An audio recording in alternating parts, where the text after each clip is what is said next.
Olá, congressistas do Conbeia.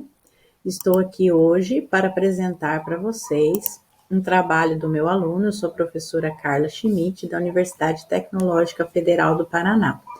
Esses autores todos são pessoas filiadas ao grupo de pesquisa interdisciplinar de engenharia.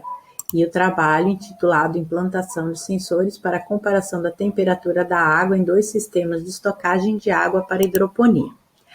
Inicialmente, eu tenho para dizer como introdução para vocês que a agricultura de precisão é uma coisa que está muito em voga nos dias atuais e vem crescendo e se desenvolvendo cada vez mais devido à redução de custos proporcionada muitas vezes por tipos de sensores de uso livre, tais como o Arduino Uno, que foi usado neste estudo.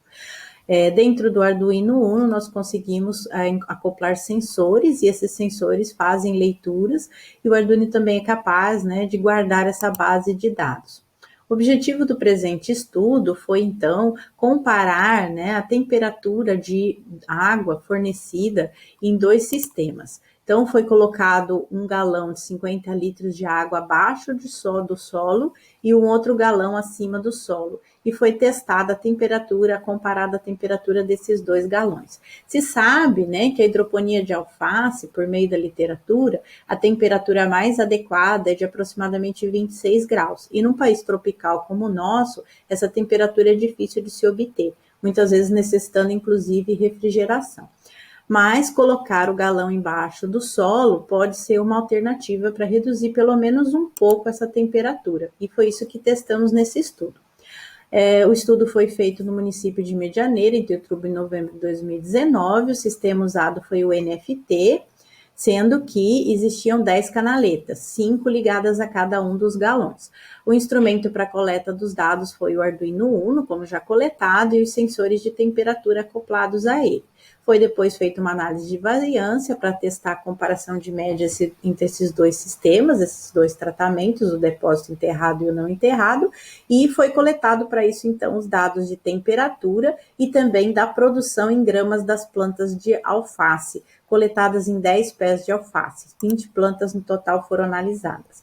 Temos aqui os resultados, então, da análise de variância, que mostraram, então, diferentes, então, entre o valor de F e o valor de F crítico, sendo o P valor pequeno, que nos leva a notar uma diferença entre a temperatura nos dois sistemas. Então, foi estatisticamente diferente a temperatura entre o galão enterrado e o galão não enterrado.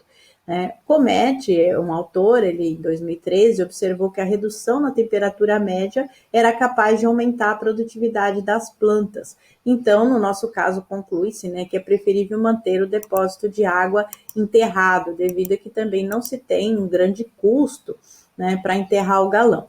Comparando, então, as plantas, notou-se que não não se pôde notar diferença entre os pesos médios das plantas cultivadas nos dois sistemas. Então, estatisticamente, o F crítico foi, então, superior ao F calculado, e o valor de P foi um valor elevado, que deixou a gente a concluir que não teve, efeito nos pesos. Porém, observando os valores das médias mesmo, se percebeu que o valor do pé de alface maior foi encontrado naquela que era utilizado a água do galão enterrado. Então, o resfriamento da água pôde ser um pouco eficiente, mesmo não tendo diferença estatística. Aqui a gente pode notar as plantas, o cultivo, uma imagem do cultivo, e como conclusão, chegamos a concluir que enterrar o depósito de água que será utilizado para o cultivo hidropônico é interessante, porque a temperatura em média ficou 1 grau inferior e reduz-se, então, o possível gasto energético de um resfriamento, porque você pega uma água já um pouco mais fria.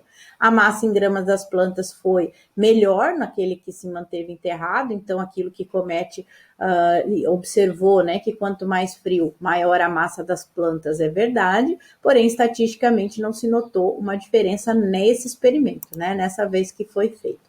Agradecemos, então, a CAPES, que custeia a bolsa do aluno Lucas, que auxiliou na execução das análises estatísticas, e também ao TFPR, que ofereceu, além do curso de mestrado, também os laboratórios onde se realizou essas análises. Aqui temos algumas referências e muito obrigada pela atenção.